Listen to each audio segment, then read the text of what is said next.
ಬಹಳಷ್ಟು ಅದ್ದೂರಿಯಾಗಿ ಅರ್ಥಪೂರ್ಣವಾಗಿ ಟಿಪ್ಪು ಸುಲ್ತಾನ್ ಅವರ ಜಯಂತ್ಯೋತ್ಸವವನ್ನು ನಾವು ಆಚರಣೆ ಮಾಡ್ತಾ ಇದ್ದೀವಿ. ಇದು ಇಷ್ಟೊಂದು ಅರ್ಥಪೂರ್ಣವಾಗಿ ಜಮಖಂಡಿಯಲ್ಲಿ ಟಿಪ್ಪು ಸುಲ್ತಾನ್ ಅವರ ಜಯಂತಿ ಆಚರಣೆ ಮಾಡೋದು ಬಹಳ ವರ್ಷಗಳ ನಂತರ ಅಂತ ನಾನು ಈ ಸಂದರ್ಭದಲ್ಲಿ ಹೇಳಲಿಕ್ಕೆ ಬಯಸ್ತೇನೆ. ಪ್ರತಿ ವರ್ಷ ನಮ್ಮೆಲ್ಲ ಯುವಕರು ಡಿಜೆ ಹಚ್ಚುವ ಮುಖಾಂತರ ಜಯಂತಿಯನ್ನು ಆಚರಣೆ ಮಾಡ್ತಾ ಇದ್ರು. ಇವತ್ತು ಸಮಾಜದ ಹಿರಿಯರೆಲ್ಲ ಸೇರಿ ಇದು ಸರ್ವಧರ್ಮ ಸಮ್ಮೇಳನ ಆಗಬೇಕು ಅಂತ ಹೇಳಿ ಕೌಮಿ ಏಕತಾ ಸಮ್ಮೇಳನ ಅಂತ ಹೇಳಿ ಆಯೋಜನೆ ಮಾಡಿದ್ದೀರಿ. ಸಮಾಜದ ಎಲ್ಲ ಹಿರಿಯರಿಗೆ ನಾನು ಈ ಸಂದರ್ಭದಲ್ಲಿ ಅಭಿನಂದನೆಗಳನ್ನು ಸಲ್ಲಿಸಲಿಕ್ಕೆ ಬಯಸ್ತೇನೆ. ಇವತ್ತು ಈ ವೇದಿಕೆಯನ್ನು ನೋಡಿದ್ರೆ ನನಗೆ ಬಹಳಷ್ಟು ಖುಷಿ ಆಗ್ತದೆ.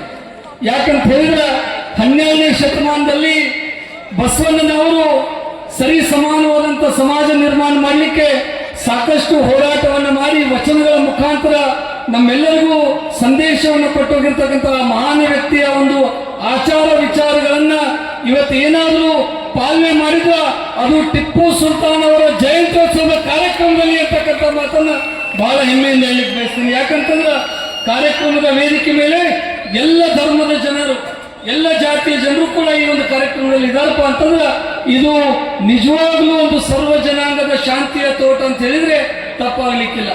ಬಂಧುಗಳೇ, ಇವತ್ತು ನೀವು ಯಾರು ಕೂಡ ಭಯ ಪಡುವಂತ ಅವಶ್ಯಕತೆ ಇಲ್ಲ. ಯಾಕಂತಂದ್ರೆ ಕರ್ನಾಟಕ ರಾಜ್ಯದಲ್ಲಿ ಕಾಂಗ್ರೆಸ್ ಪಕ್ಷ ಸರ್ವ ಜನಾಂಗದ ಶಾಂತಿಯ ತೋಟ ನಿರ್ಮಾಣ ಮಾಡಲಿಕ್ಕೆ ಪಣ ತೊಟ್ಟಿದೆ ಅಂತಕ್ಕಂಥ ಮಾತನ್ನ ಈ ಸಂದರ್ಭದಲ್ಲಿ ನಾನು ಹೇಳಲಿಕ್ಕೆ ಬಯಸ್ತೇನೆ. ಟಿಪ್ಪು ಸುಲ್ತಾನ್ ಅವರು ಬಹಳ ಸಣ್ಣ ವಯಸ್ಸಿನಲ್ಲಿ 30-32 ವಯಸ್ಸಿನಲ್ಲಿ ಮೈಸೂರು ಸಾಮ್ರಾಜ್ಯವನ್ನ ನೇತೃತ್ವವನ್ನು ವಹಿಸಿಕೊಳ್ತಕ್ಕಂಥ ಒಂದು ಜವಾಬ್ದಾರಿಯನ್ನ ನಿರ್ವಹಿಸ್ತಾರೆ. ಟಿಪ್ಪು ಸುಲ್ತಾನ್ ಅವರು ಆಂಗ್ಲ ಮತ್ತು ಮೈಸೂರು 4 ಯುದ್ಧಗಳನ್ನು ಮಾಡಿ ತಮ್ಮ ಧೈರ್ಯ ಶೌರ್ಯವನ್ನ ತೋರಿಸಿರ್ತಕ್ಕಂಥ ಒಬ್ಬ ಮಹಾನ್ ನಾಯಕ ಯಾರಾದರೂ ಆಗಿದ್ದ ಅದು ಟಿಪ್ಪು ಸುಲ್ತಾನ್ ಅವರು ಅಂತಕ್ಕಂಥ ಮಾತನ್ನ ನಾನು ಈ ಸಂದರ್ಭದಲ್ಲಿ ಹೇಳಲಿಕ್ಕೆ ಬಯಸ್ತೇನೆ. ಬಹಳಷ್ಟು ಜನ ಯುವಕರು ನೀವು ಇದ್ದೀರಿ, ನೀವೆಲ್ಲರೂ ಕೂಡ ಟಿಪ್ಪು ಸುಲ್ತಾನ್ ಅವರ ಒಂದು ಬಯೋಗ್ರಫಿಯನ್ನು ಓದ್ಬೇಕು, ನೀವು ಅವ್ರ ಬಗ್ಗೆ ತಿಳ್ಕೊಳ್ಬೇಕು. ಅವರು ಬಹಳಷ್ಟು ದೂರದೃಷ್ಟಿಯನ್ನ ಇರ್ತಕ್ಕಂಥ ನಾಯಕರಾಗಿದ್ರು. ಅವರು ಬರೇ ಆಂಗ್ಲ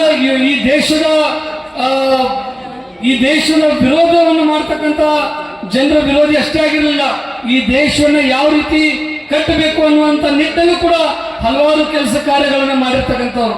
ಇವತ್ತು ಈ ದೇಶದಲ್ಲಿ ಏನಾದರೂ ಕೃಷಿಕರಿಗೆ ಒಂದು ವ್ಯವಸ್ಥೆಯನ್ನು ಮಾಡಿಕೊಡುವಂತ ಕೆಲಸ ಯಾರಾದ್ರೂ ಮಾಡಿದ್ರು ಅದು ಟಿಪ್ಪು ಸುಲ್ತಾನ್ರು ಅಂತಕ್ಕಂಥ ಮಾತನ್ನು ಹೇಳಬೇಕಾಗ್ತದೆ.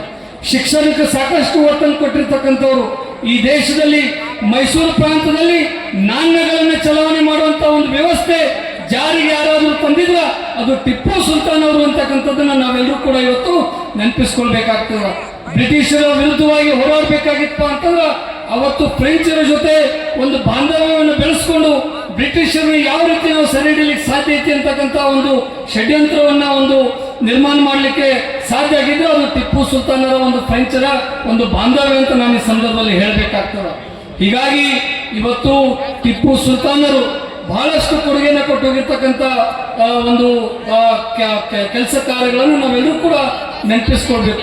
ಇವತ್ತು ರಾಕೆಟ್ ಅನ್ನ ಪರ್ಚೇಸ್ ಕೊಡುವಂತ ಕೆಲಸ ಯಾರಾದ್ರೂ ಮಾಡಿದ್ರ ಅದು ಟಿಪ್ಪು ಸುಲ್ತಾನ್ರು ಅಂತಕ್ಕಂಥದ್ದನ್ನು ನಾವೆಲ್ಲರೂ ಕೂಡ ಅರ್ಥ ಮಾಡ್ಕೊಳ್ಬೇಕು.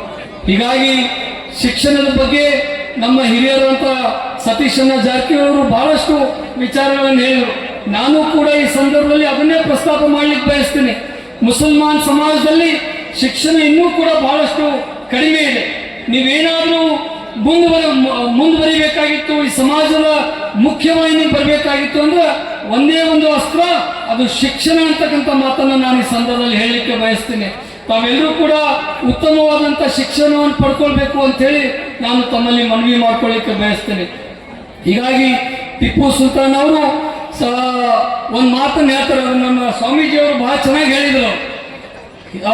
ಅವ್ರೇನೊಂದು ಹಿಂದಿ ಹಾಡನ್ನು ಹೇಳಿದ್ರು, ಅದು ಹೇಳಿದರು ಟಿಪ್ಪು ಸುಲ್ತಾನ್ ಅವರ ಕೊನೆ ಕ್ಷಣದಲ್ಲಿ ಅಂದ್ರೆ 1799ರಲ್ಲಿ ಏನು ಶ್ರೀರಂಗಪಟ್ಟಣದಲ್ಲಿ ಯುದ್ಧ ಆಯಿತು, ಆ ಯುದ್ಧದ ಸಂದರ್ಭದೊಳಗೆ ಟಿಪ್ಪು ಸುಲ್ತಾನ್ ಅವರು ಒಂದು ಮಾತು ಹೇಳ್ತಾರೆ, 100 ವರ್ಷ ನಾನು ನಾಯಿಯಾಗಿ ಬದುಕೋಕ್ಕಿಂತ 1 ವರ್ಷ ಹುಲಿಯಾಗಿ ಬದುಕೋದು ಲೇಸು ಅಂತಕ್ಕಂಥ ಮಾತನ್ನ ಟಿಪ್ಪು ಸುಲ್ತಾನ್ ಹೇಳಿದ್ದನ್ನ ಇವತ್ತು ನಾವು ಸ್ಮರಣೆ ಮಾಡಬೇಕಾಗ್ತದೆ.